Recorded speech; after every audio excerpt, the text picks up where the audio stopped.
Legionnaires of the Lariat, welcome back for another episode of I Still Call It a Lariat. And today we are here bringing you our predictions for the 2025 Backlash. With me, as always, is my tag team partner, stevezapf, and the one, the only, Hound. How we doing today, Hound? I am doing fantastic. Thank you for asking. Life has been full of pleasant surprises and exciting opportunities and fun and frivolity. And I am looking forward to spending this time with the two of you. More so spending it with Mr. Michael Wright than Steve, because Steve and I did just record together. So I'm past my quota. I've seen enough of his face. That's fair. Fair enough. With that introduction, you are this close to becoming a cat poster. Just high affirmation, just hang in there. Yeah. Steven, how's it going? Pretty good. I appreciate that. Deservedly so. Hound always gets such a good intro from both of us. Yeah, of course. Everyone does except for you. No, I mean, you get a pretty good intro. Like I said, deservedly so. No, I'm excited. Backlash is going to be a 5-match card. So that's... Yeah, it's going to be a thing. Nobody's favorite. And then we'll move on. Backlash will be a PLE. Yeah. It's going to be on Peacock. Well, I'm honestly looking at this Peacock. Well, it's going to be an LE. It's not going to be a PLE. It'll be a live event.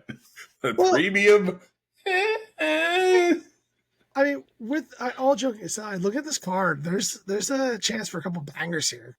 There's there's some really good matches that I think line up. I have some interesting thoughts on some of these matches. I'm sure you guys do too. But Hound, what are you most interested on this card? The thing I'm most hopeful for is that Pat McAfee survives. I really don't want to see Pat McAfee get murdered. But the thing I'm most excited for, I kind of want to see what they're going to do with Becky and Lyra. Because I've been going back and forth in my mind. And I think I've settled on my pick. But I can very easily be swayed right now. So I'm interested there. Steven, what about you? I think this 4-way for the U.S. title is the thing that interests me the most. I wish I could say it's the WWE Championship match, but this 4-way, Jacob Fatu, Drew McIntyre, LA Knight, and Damian Priest, I think those 4 guys are going to beat the holy hell out of each other, and I'm here for it. I think this might be another one of those matches where even if there is Jamokin, it's justified, hence not Jamokin. Hound, I don't disagree with you there, Steven, but Hound, I'm actually going to go against you on this one. I'm really looking forward for Gunther to actually rip Pat McAfee's arms off and beat him to death with them, because that's the only way that this match seems like it's going to be that entertaining. I want to see Pat McAfee get punished in this match. But I will say mine is... Honestly, I'm here for Dominic Mysterio. And him versus Penta, I've been calling it for months, and I really want to see the arrival of Dominic Mysterio as a legitimate threat. Sure, Judgment Day is going to get involved or whatever. Ray Phoenix probably finds his way in there. Who knows? Maybe the large coffee makes it in. There's going to be a lot of things going on, but Dom, realizing that he can actually win matches and wrestle, I think it will be interesting. He'll hit a move and be like, "Oh my God, that's how this works." Okay. I'll keep doing that. That's what I'm here for. You mean the large coffee, the new WWE Speed Champion?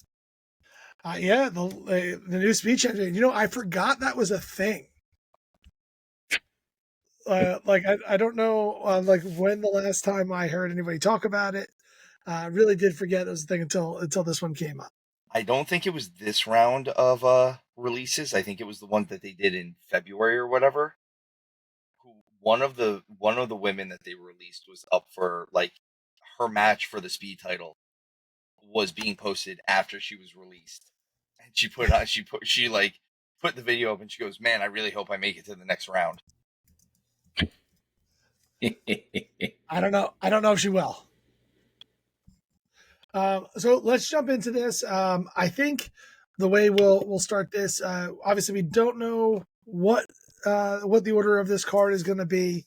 I wouldn't be surprised if they started off with the women's Intercontinental title, but I'll be less surprised if we start with it because I'm starting with it.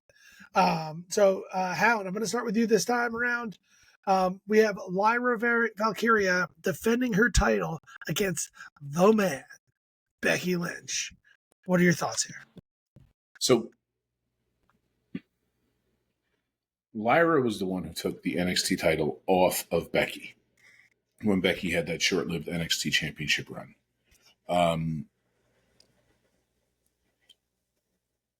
So there is some history there to say, oh, well, Lyra has the victory, has this, maybe she's going to be the one who has Becky's number when it comes time to be in the ring.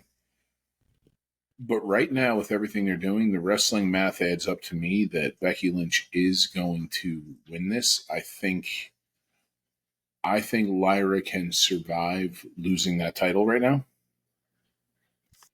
I don't think it would be too much of a hindrance because I think it will get back to her. Maybe not relatively quickly, but it'll get back to her. And I think it's she's been the first Intercontinental champ, much like Chelsea Green was the first United States champ. It's okay for the title reign to end now and things start shuffling around. And the secondary title for the women is on a face right now, so it's kind of time to move the one from a face to a heel. I'm sorry, but it's pronounced Chelsea Green. This is true. Just so you know. And I think it's a travesty that they took that title off her. She was just getting started with that presidential gimmick and the U.S. title. It was brilliant, but not what we're here to talk about. Also snubbed again on another PLA, but again, not. I think Chelsea's my trigger word. But so you're going with Becky there, right? How because you read something. You cheated and put all of your picks in the document. Well, and then you had it. Then you changed it. No, what happened was, as full disclosure, it is getting late in the PMs, and Hound gets up early in the AM, so I was potentially not going to be here to record, so my picks went in. Folks, it's 6:30 p.m. I don't know what he's talking about. It's 6:30 p.m. plus an additional 4 hours. It's actually 7:30 p.m. on the West Coast. It's 6:30 p.m. in Hawaii. It's 5 o'clock somewhere, fellas. It's 5 o'clock somewhere. Steven, what are your thoughts here?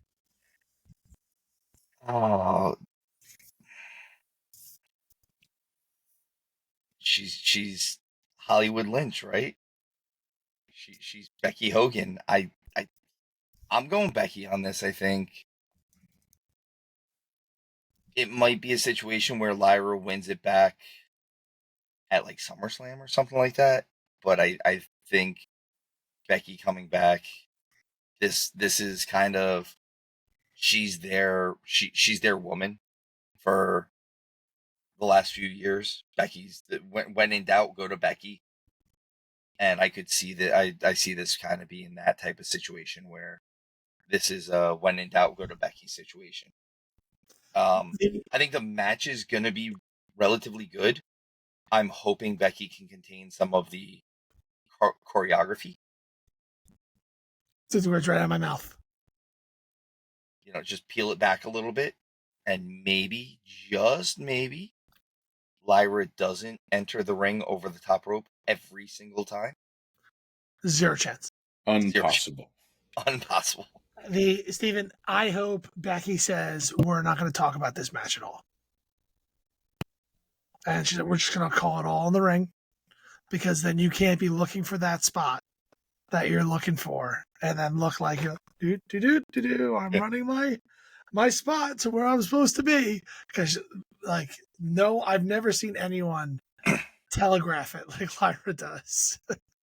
And it's not the whole time, and I know I'm hard on her on this front because I bring it up every single time.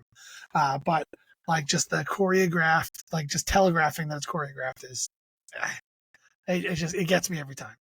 I think this one, when we were kind of making fun of Backlash earlier on, this was the first match I looked at, and then I looked at the next one, and then the next one, and I'm like, I can see this match being fantastic.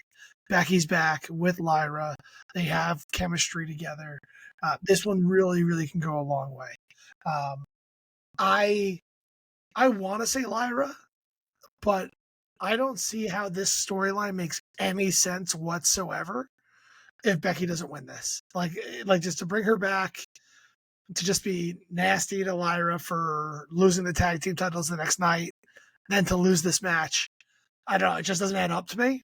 I know that I know Bayley's going to show up somewhere in this narrative. I just don't know how far away she is. I don't think she's in a situation where she's going to be on the shelf for a long time, but this might be just a little too quick.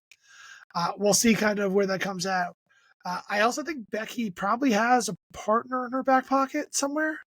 I'm not sure who that person is yet, because you got to imagine that Bayley and Lyra will team up at one point in time against Becky, considering there's 3 of them. And I don't know who Becky's partner is in this, so who's going to be the mysteriously hooded figure with the feathers and not Rollins? So I don't know who might be, but we'll see where that one kind of Raquel Rodriguez. Maybe it's Chelsea Green. Who knows? Maybe. I just meant because Liv has to go make Bad Lieutenant Tokyo. Yeah, I don't see that one happening, but weirder things have happened. But I'm with you guys. I'm gonna go Becky, not because of any other reason, but it makes storyline sense that she takes this title. I feel like this is kind of the Rollins treatment to the heavyweight title, where they're trying to put somebody like really legit to legitimize this title. Having Lyra win it in the first place was great because you had her, like, you helped have her be elevated by the title. Now you have someone come in and elevate the title and get it up there. And honestly, the women's division is incredibly stacked right now. Like Becky and Bayley, they just don't fit at the top of the card right this second with all the people that they have at the top of the card. And so that's kind of that's where I see all that hashing out. So moving on to something completely different for the Intercontinental title, we have Dominic Mysterio defending his title against Penta. And so, Steven, what are you thinking here, sir? Man, I would love to pick Penta since he is George Kittle's favorite wrestler. But no, Dirty Dom Mysterio is keeping that title. He's making it dirtier as the day goes by. I would actually love, like, I know over in AEW, Jack Perry made his own TNT belt and kind of made it dirty looking. If they just kept this IC title and then slowly smudged it up a little bit. Slowly turned it into the old school hardcore title. Yes, basically. But I also do think that this is both these IC title matches I think are going to be very good. Mm-hmm. I think we're going to get good matches out of both of them. I think we're still just scratching the surface with Penta in the WWE right now. And they're looking for a reason to put him and Rey Fenix together. I don't know if this is the reason to do it, but I'm sure they're looking for a reason to have them team up and maybe bolster the tag team ranks a little bit. Yeah, I think that's exactly what's going to happen here, Steve. I think we get the Lucha Bros come back in after this. We'll have, I don't know how that falls in with El Grande Americano and who he eventually tags with. I know that he just has the Creed brothers proxy helping him out since he's so close with Chad Gable, or so I assume, because they just kind of always seem to be running in the same circles. So I'm not quite sure where that goes. I am curious also with the Lucha Underground on how, or not Lucha, AAA. AAA is how that all kind of goes down, because I do think, like I've said it before, I think that El Grande Americano goes down there, wreak havoc.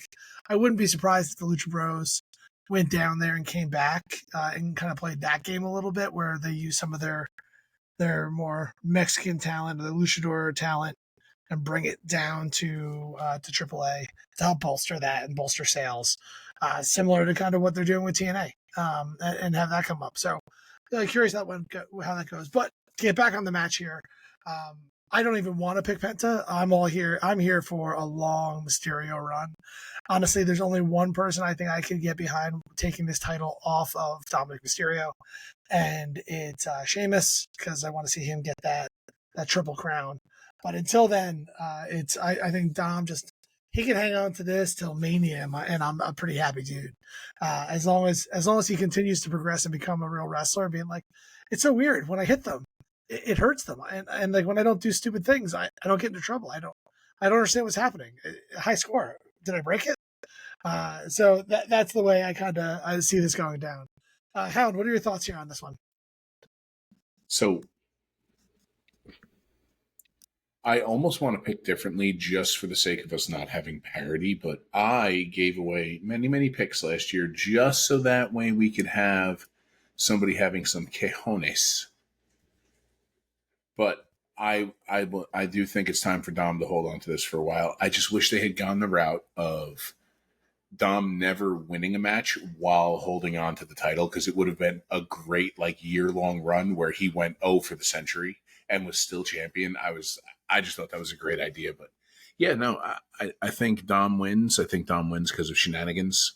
And shenanigans. I don't think we've seen the end of Dom and Penta. I think it'd be silly to split them up, but those two work well together. But I don't see both Intercontinental titles changing hands this night. Yep, I have to agree with that. This is going to be there's probably going to be a title. Oh wait, no, well you do. You have Becky winning the Intercontinental title. Well, that's why I said I don't see both Intercontinental titles changing hands. I see what you mean. Now I'm caught up. Steven, how did you misunderstand that? I don't get this. I don't know. I'm sorry. I screwed it all up.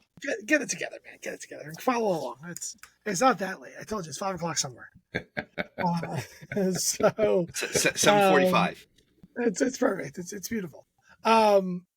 Next up, we have the clearly the worst card in this match, just because the worst match on this card. Maybe it is late. We have Pat McAfee versus Gunther for Michael Cole's hand. Is that what this is? Is this like getting all a flustered match? I hope this just turns Gunther back into a killer. He's lost a little bit of that edge. He got tapped out by Jey Uso. He's not getting an immediate rematch.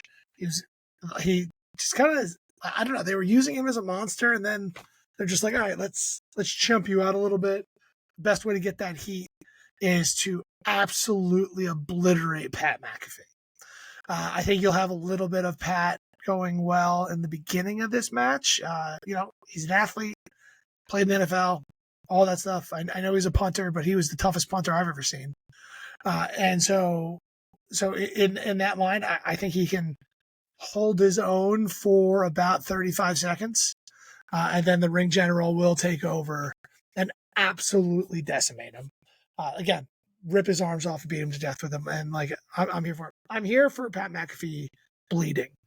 I'm seeing that image of him passing out, blood gushing down his face in the sleeper hold. That's already how it ends for me. So when we do the review, that's how I'm going to say it ended, even if it doesn't on TV that way, because that's the only way in my mind that this can end. Hound, what's your thought on this one? So I do think that this is going to be. I do think it's going to be Gunther. I think this is this can't be anywhere close to a 50-50. This can't be close to a 60-40. It can't be close to a 70-30. This has to be like 85-15. But I'm taking Gunther. But I have this really, really odd thing scratching in the back of my brain right now. And it's that Pat McAfee wins because Gunther doesn't let go of the choke, and they reverse the decision. That's weak.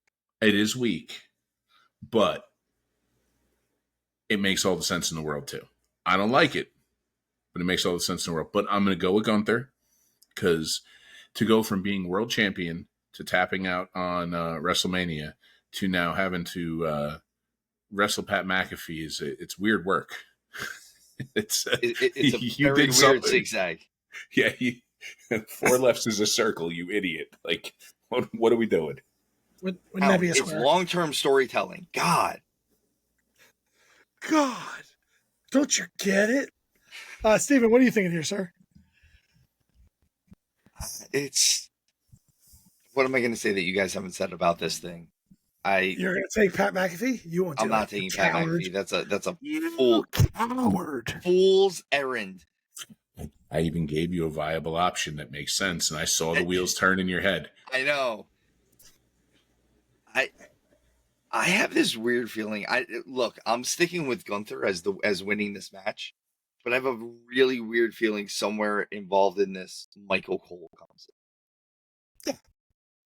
Like he'll definitely come in. He'll try to help in some way. Either he's going to try to help Pat McAfee, he's going to mess up helping Pat McAfee, or hear me out. This could be actually how McAfee wins it. I'm still picking Gunther, but to give a different version of Pat McAfee winning this, Gunther goes to attack Cole, and Pat McAfee catches him with something, and that's how he wins it. But it's still going to be Gunther. It should be Gunther. The math says Gunther. Like, let's have him kill everyone. So you're going with Pat McAfee? I'll put that down. I'm going Gunther. All right. Put Gunther in there. You coward. Can't let you get 11 picks on me again. Well, I already got 2. And so does Hound. That makes 4. Sorta. Steiner math. Stein.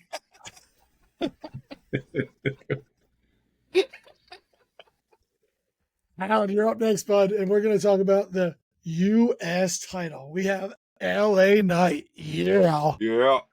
We have Damian Priest, Drew McIntyre, and the champion, Jacob Fatu.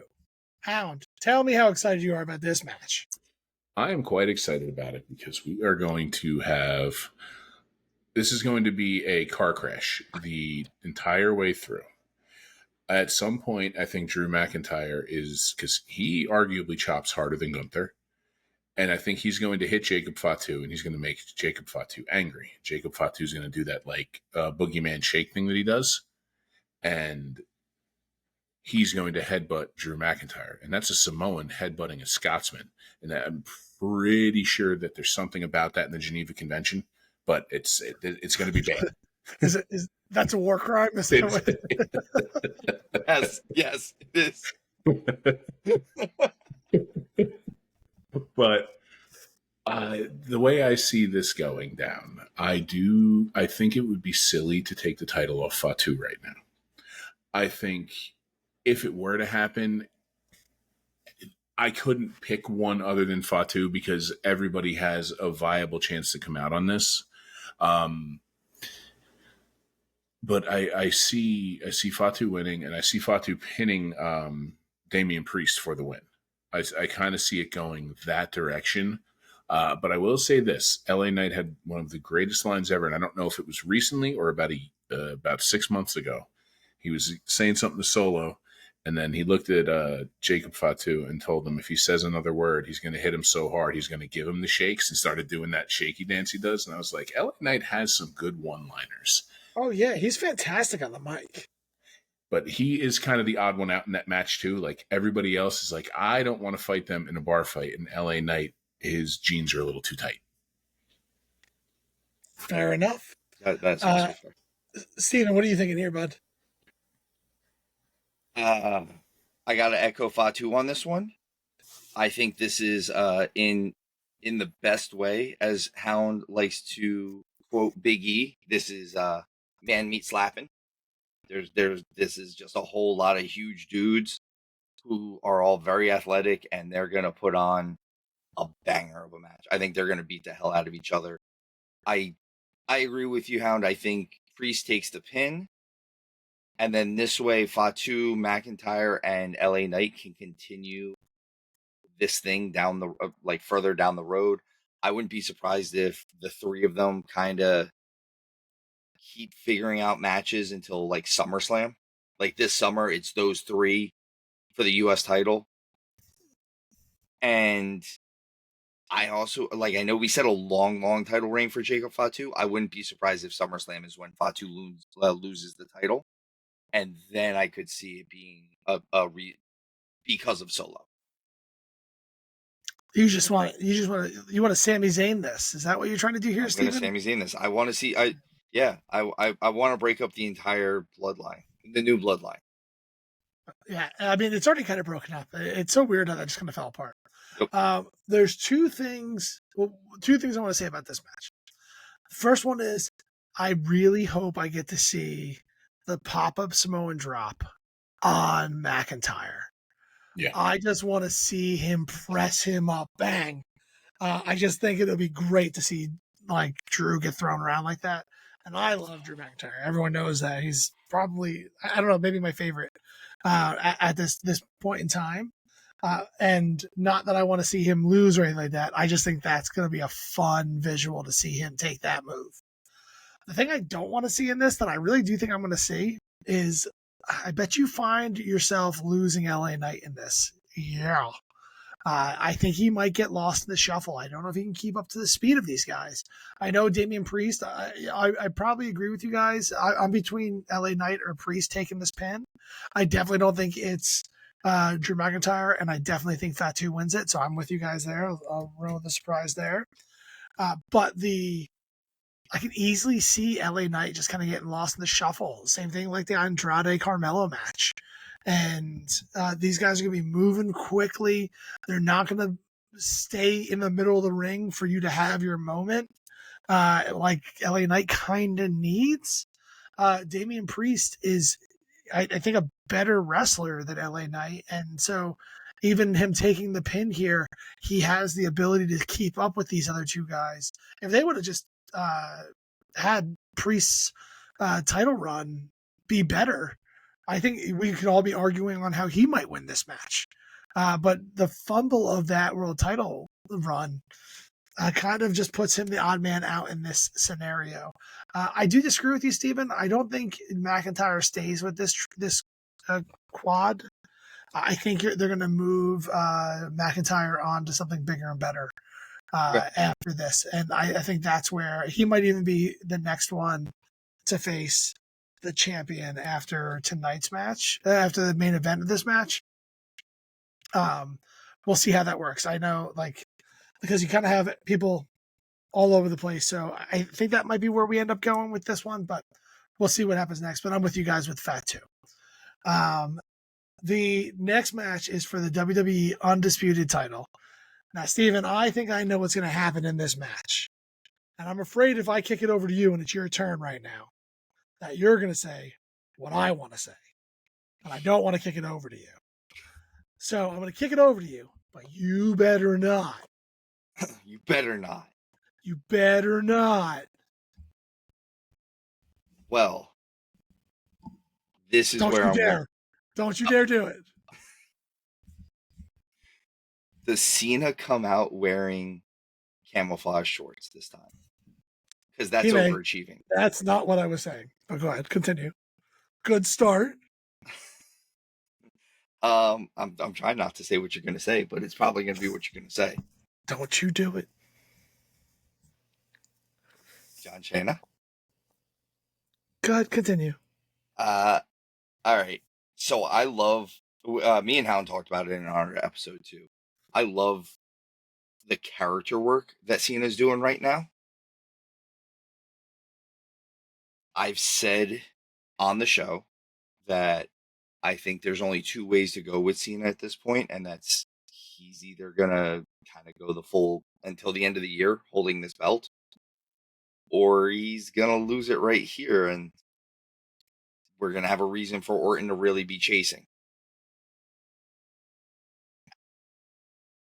I'm leaning towards Cena keeping the belt. I'm leaning towards that being the thing. I think this is going to be entertaining. I think both of them have slowed down their matches and stuff enough now. Orton is kind of the perfect guy for Cena to be in the ring with right now, because with his back stuff and him being bigger than he used to be, he doesn't move around the ring quite as quickly. And then at the same time, I'm saying that, and I do agree. I think I do still believe it's gonna be Cena, but we might see Orton kick him in the head too, and that would be awesome. But I'm sticking with Cena. I hope I did not say what you were gonna say. You didn't. You got lucky. Because I would have had to come down there. You're in my screen down there. I know that I'm down here I'm below you on mine too. Yeah. So perfect. I know those listening. Mine. Like, I'm at the bottom of the triangle. Bigger and smaller. Technically, I think Hound is there. That is where Hound is on my screen. On mine, he's here, but then there's probably 2 small boxes down there, and you guys have no idea what we're talking about. But to get back to the match and not the nonsense, you didn't say what I was going to say because we are this close to having everyone have the same picks potentially. I don't know. Maybe Hound wrote his in here, and I've already seen it, but but it's not going to happen because I'm taking Orton to win this match. I'm really excited. You keep your mouth shut there, Hound, please. With all due respect, please let me finish. Can I finish? So, I also agree that that Cena is going to retain this title. I think he even may get kicked in the head, like you said, Steven. And right as Orton is firing up and he's ready to win this match in a big, big way, Cena's going to slap the ref in the face. And he's going to get DQ'd. Just like Orton did to him all those years ago. And we're going to have Cena retain, Orton win. And I'm here for this match. I think you're right. They both slowed down. I think it's going to be a fantastic match. That's what I was trying to say before I got all flustered and Hound realized what I was going to say. But I think that they are both at their same pace. I think this is going to be a better match. I think when you talk about the Mania match, I think we're going to see Cena Cody again. And so that match is going to be fantastic. But this may be the last time you see Orton Cena. And I don't think they're going to go out with a whimper here. But I'm going to take Orton with the DQ. Not that it has to be that, but I'm going to take Orton here. It's the reason why I didn't call DQs earlier in this night. Lyra could probably retain the title with a DQ because Becky got her nose involved. Pat McAfee could probably win by disqualification, like you said, with the not letting go of the sleeper hold. But if they're going to do a big DQ in the main event, there's not another DQ on this match, on this card. And this is the one I've been holding out for, and I think this is where it's going to go. Hound. My pick has changed. Cena's keeping the belt, but no, Orton's winning the match. I hadn't considered it because I was considering the Gunther aspect of it, but Cena is the perfect heel right now. Like, as Orton's getting ready to do something, Cena just in front of the ref kicks him in the dick. And it's just like, you really can't do that. Oh no. Oh no. Can't see me. I hate you. I'm keeping my pick. I'm going to stand strong here. There's a good chance that you win as Hound flip-flops over there. And all of a sudden, then I'm only down by 1. Then you're down by 1. But knowing your record, you'll be down by 6 at the end of this night. Steiner. But I think that could be a lot of fun, having him pull that one out of the hat from back in the day. And we'll see how it goes. Sorry, Hound, did you have more to say here? No. I was just going to say, how dare you, for the first time ever, I go and I'm changing my pick. I'm usually the one standing strong, and it's suddenly I'm called out and besmirched. It was only because I was really excited I was the only one that went that route, and that's all. But you're more than welcome on the good side. Get off that evil side over there with Steven. The other thing I'm really excited about, this card is perfectly set up for the biggest heel turn in wrestling history of the fans. The fans will be enjoying Becky putting a hurting on Lyra and chanting one more time. They'll be there for Dominic Mysterio to beat Penta. They'll be cheering for Pat McAfee to get his arms ripped off. Jacob Fatu, they're all in for him. And Cena doing this, they'll pop like crazy. This card is set up for the biggest heels in wrestling, the WWE fan base.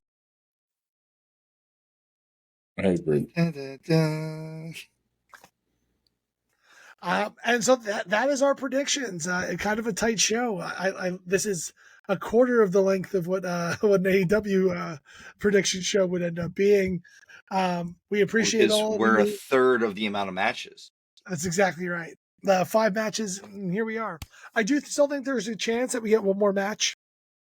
That we get potentially a last minute of CM Punk and Sami Zayn versus Braun Breaker and Rollins. I don't know if they'll go that route here. They didn't announce it yet as of Tuesday at 5:00. But I could see that being added to this, particularly if they decide the Gunther Pat McAfee match go really short. And so let's see kind of if that comes up. And I'm here for that. If that one does go down, you're looking at the what do we call them? Is it the Dangerous Alliance? Is it what are we calling Braun and Seth at this point in time? Whatever that is. The Extreme Alliance. Brawlins. I'm going to disagree with you. I don't think that match goes on this card. I think that match goes on Saturday night's main. Could be that. Could be SummerSlam. I think they keep this card hard, like this card at 5. That's kind of their MO for these. Keep it toy. Even though it's still going to be 3.5 hours. Yeah, fair enough. All the promos. More commercials between the matches than match time. They actually showed that that's what Mania was. There was more stuff in between the matches than there was actual match time. Here we are. That's what happens when you don't actually have to pay for them anymore. Commercials make all this stuff a reality. But that is our picks. That is our predictions for Backlash 2025. Thank you, Legion. Thank you for joining us again. Do us a favor, like and subscribe. Tell us where we're right. Tell us where we're wrong. Tell us how wrong Steven is, even though he picked all the same things as we did. I don't know how that happens, but I'm sure you can figure it out for us.